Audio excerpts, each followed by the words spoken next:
आप लोगों की संख्या 1 लाख में हो, मैं उसमें कैसे डिस्ट्रीब्यूट करूँगा उस सामान को, उसकी कैलकुलेशन आनी चाहिए आपको, और वो भी कैलकुलेशन फास्ट आनी चाहिए। मैंने आपसे पूछा कि 55 स्टूडेंट्स हैं और 55 में मैं 55 रुपीज़ डोनेशन करना चाहता हूँ, तो कितना आंसर आएगा।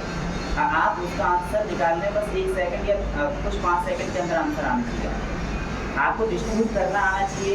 जैसे मैंने 55 को 55 अगर रुपीज़ में पर स्टूडेंट्स डिवाइड करूँ तो कितने हो जाएंगे, वो टोटल मुझे कितना अमाउंट पे करना पड़ेगा आपको। 55 को 55 कितना हो जाएगा, 30 25 3025। आप किसी भी मल्टीप्लाई को करो, आप कितने भी डिस्ट्रीब्यूशन करो, मैं आपको उसकी कैलकुलेशन करके बता सकता हूँ। आप फिर भी आप जैसे किसी भी कैलकुलेशन कर रहे हो, डायमेंशन कर रहे हो, आप किसी भी पुल वगैरह बना रहे हो, आपने देखा होगा कि बिहार में कितने सारे पुल गिर जाते हैं। इंजीनियरिंग की आपने 2019 में कोरोना आया था, उसमें 2020 में यहाँ पे कर्फ्यू हमको लग गया था, तो लॉकडाउन लग गया था। उसके बाद बच्चों की जो स्टडी थी ना वो बहुत डाउन हो गई, और आजकल मोबाइल की जो रील्स और वो ज़्यादा है ना, उसकी वजह से स्टूडेंट्स की लाइफ में वो बहुत डाउन होती जा रही है। उनकी जो स्टडी है ना वो रील्स में क्या होता है, हमारा माइंड का कंसंट्रेशन खराब हो जाता है, और मैथमेटिक्स आपके माइंड को थोड़ा डेवलप करता है। आपकी रील्स चलाते जाते जल्दी आपके माइंड को क्या है, कंसंट्रेट कम हो रहा है, इसलिए आप रील्स का प्रयोग कम करें, आप उसे ज़्यादा ना देखें। आप मैथमेटिक्स की स्टडी, आप किसी भी सब्जेक्ट की स्टडी कर रहे हैं अच्छे से करें। बिहार में इतने सारे पुल गिर रहे हैं, यहाँ पे क्या हो रहा है, आप उसे क्यों गिर रहे हैं, क्योंकि आपको ये आपने कैलकुलेट तो कर लिया, लेकिन आप सामान कम कर देते हो, आप किस चीज़ को टेढ़ा कर देते हो।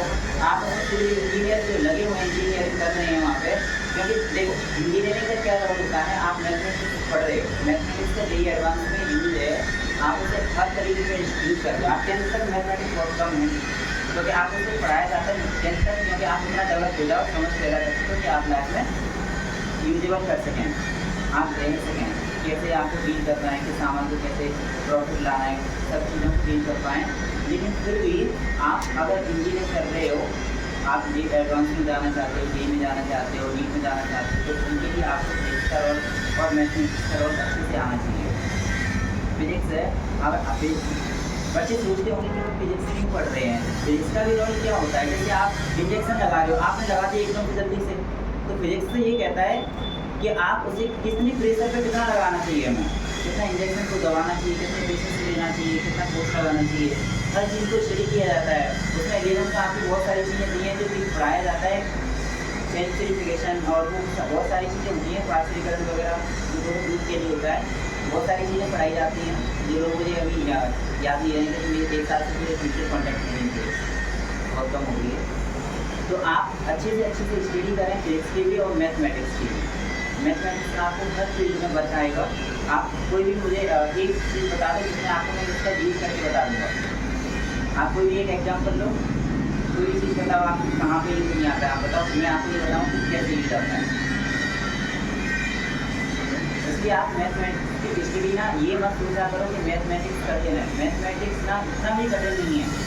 आप उसे ये देखो कि आपको सीखना कैसे चाहिए, आपको प्लस कर रहे हैं, माइनस कर रहे हैं, किसी चीज़ को उस तरफ भेज रहे हैं बराबर की, अगर हम 2 तराजू 3 तराजू में आप कैसे तोल पाएंगे चीज़ों को, आपको हर चीज़ का स्टडी करना पड़ेगा। आप यूपीएससी की प्रिपरेशन कर रहे हो, आप यूपीएससी प्रिपरेशन करने के दौरान फर्स्ट पेपर प्रीलिम्स में 2 पेपर होते हैं, उसमें आपको प्रीलिम्स की फर्स्ट पेपर में आपको जीएस पूछी जाएगी और सेकंड पेपर में आपको सीसेट का पेपर होगा।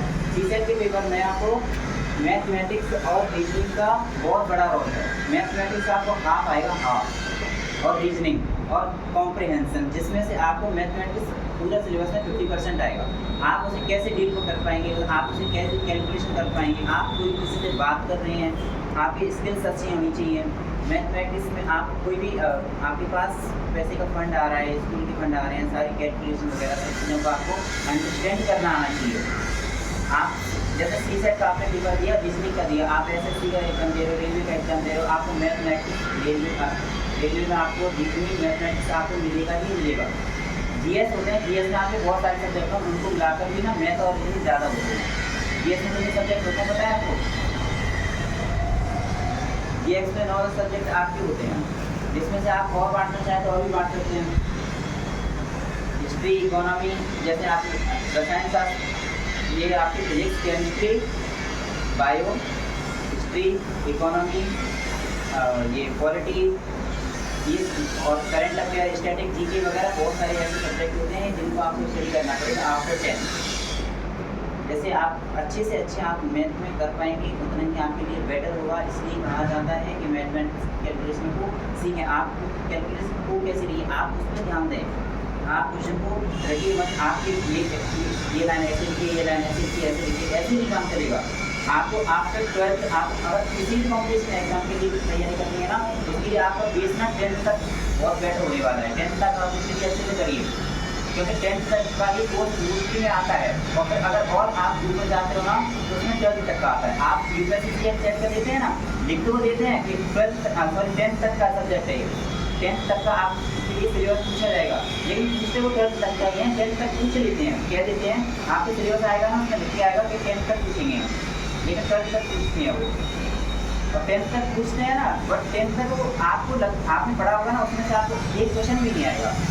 आपको स्टडी इसीलिए आपको मैथमेटिक्स ये समझना चाहिए कि आप कैसे चीज़ों को डिस्ट्रीब्यूट कर पाएंगे, कैसे आप चीज़ों को इंटीग्रेट कर पाएंगे। आपके 11th में 12th में आपको इंटीग्रेशन करना, आपको डिफ्रेंशिएशन करना सिखाया जाता है। इसी चीज़ों को बहुत सारी चीज़ें आपके खेत में आपको कितने एरिया बांटना है, कितना पेरीमीटर मापना है, आप कितना बड़ा खेत है। आपको मान के चलो आपके पास 10,000 एकड़ जमीन है, आप उसे कैसे डिस्ट्रीब्यूट कर पाएंगे। आपको कोई एक फैक्ट्री बनानी है, इंडस्ट्रीज बनानी है, आपको बहुत सारी चीज़ें करनी है, तो आपके लिए बेस कहाँ से होता है। आपको 10th तक अच्छे से जाना चाहिए, फिर 12th तक आपको, फिर अगर आप जाना चाहते हो